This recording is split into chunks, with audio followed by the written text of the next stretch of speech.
कामचोर देवरानी। एक बार की बात है, सुषमा अपने पूरे परिवार के साथ खुशी खुशी मोहन नगर में रहती थी। उसकी 2 बहुएं थी, पल्लवी और शिवानी।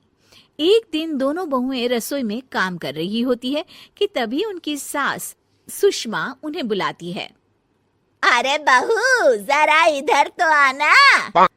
शिवानी, जरा जाकर देखना सासू माँ क्या कह रही हैं। दीदी, आप ही देख लो ना जाकर, आपको भी तो सुनाई दे रहा है। अरे मैं आटा गूंद रही हूँ ना, तुम चली जाओ। हाँ, तो मैं भी तो सब्जी काट रही हूँ ना दीदी।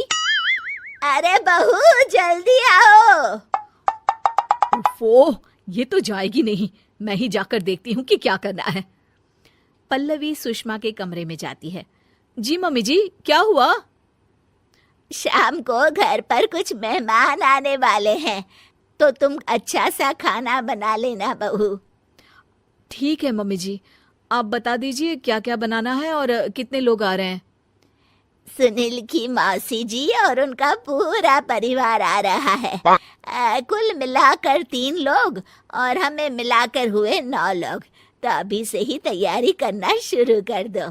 और हाँ, घर की सफाई भी कर देना, हाँ, अच्छे से। जी मम्मी जी, सब काम हो जाएगा, आप चिंता मत कीजिए। पल्लवी शिवानी को घर में मेहमान आने वाले हैं इसके बारे में बताती है। क्या? 9 लोगों का खाना बनाना होगा, घर की सफाई करनी है? बाप रे, सासू माँ ने तो हमें घर की नौकरानी ही समझ कर रखा है।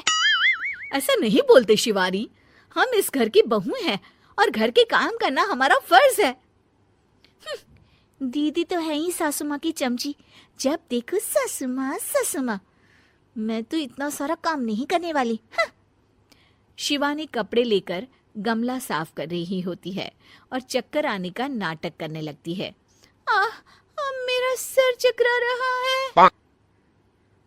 तभी वहां पल्लवी और सासू माँ जाते हैं। अरे बहू, क्या हो गया तुम्हें?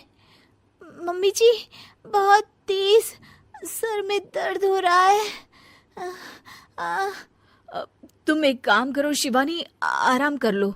नहीं नहीं दीदी, घर में मेहमान आने वाले हैं, मुझे आपकी मदद करनी चाहिए।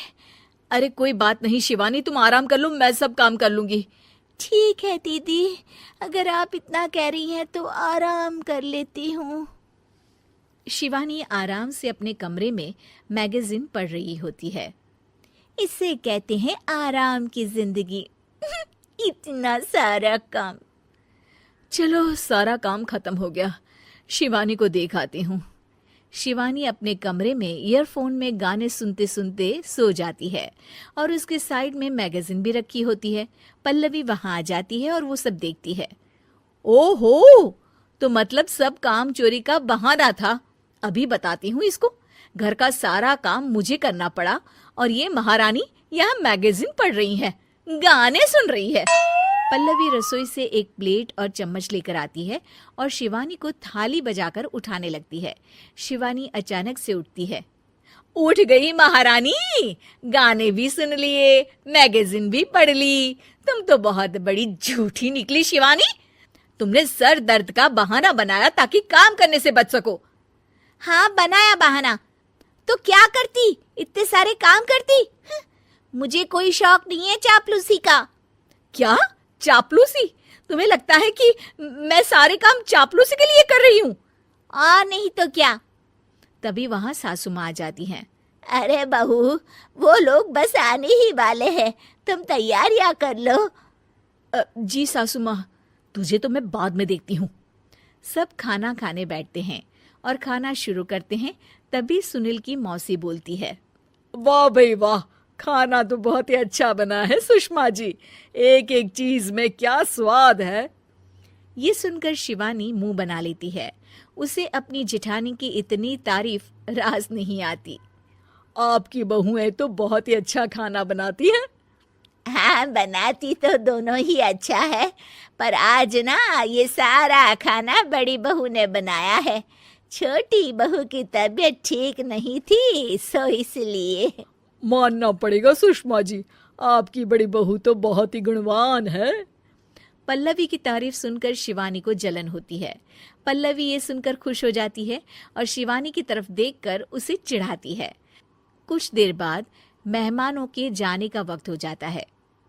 मौसी जी सबके लिए उपहार लाई होती है। वो सबको शगुन के पैसे देती हैं और अंत में पल्लवी के पास आती है। तुम्हारे लिए शगुन का लिफाफा तो है ही, पर बहू तुम्हें एक और उपहार भी मिलेगा इतना अच्छा खाना बनाने के लिए। मौसी अपने सोने के कंगन निकालकर पल्लवी को पहना देती है। ये लो, ये मेरे मनपसंद कंगन है, अब से ये तुम्हारे हुए। धन्यवाद मौसी जी। ये देखकर शिवानी तो पूरी तरह से जल जाती है और गुस्से से रसोई में चली जाती है। तभी वहां पल्लवी आ जाती है और उसे अपने कंगन दिखाने लगती है। देवरानी जी, अब आपका सर दर्द ठीक तो है ना?